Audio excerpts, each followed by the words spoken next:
নমস্কার, সবাইকে শুভেচ্ছা। আর্ট লাভ অ্যান্ড লাইফ চ্যানেলের পক্ষ থেকে আপনাদের সবাইকে স্বাগত। আমাদের লোকসংস্কৃতির এক অনন্য ও রোমাঞ্চকর উৎসব হল চড়ক পূজা। বছরের পর বছর ধরে চলে আসা এই ঐতিহ্য, ভক্তি আর বিশ্বাসের মেলবন্ধনকে আমরা ক্যামেরাবন্দি করার চেষ্টা করেছি। এই ভিডিওটিতে আপনারা দেখতে পাবেন চড়ক পূজার পেছনের সেই অসীম ভক্তি, সনাতন রীতিনীতি এবং গা শিউরে ওঠা সব মুহূর্ত।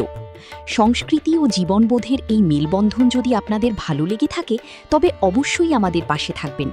আপনাদের একটি লাইক, কমেন্ট আর শেয়ার আমাদের নতুন নতুন ঐতিহ্যকে তুলে ধরার অনুপ্রেরণা যোগাবে। ধন্যবাদ। দেখতে থাকুন art love and life.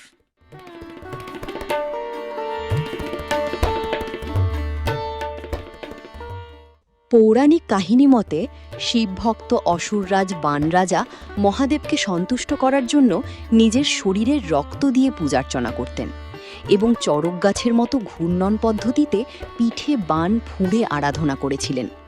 Mahadev তার এই কঠোর ভক্তিতে সন্তুষ্ট হয়ে তাকে অমরত্ব ও বর প্রদান করেন। সেই থেকে মহাদেবের আশীর্বাদ লাভের আশায় ভক্তরা এই কঠিন ব্রত পালন করে আসছেন।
বাস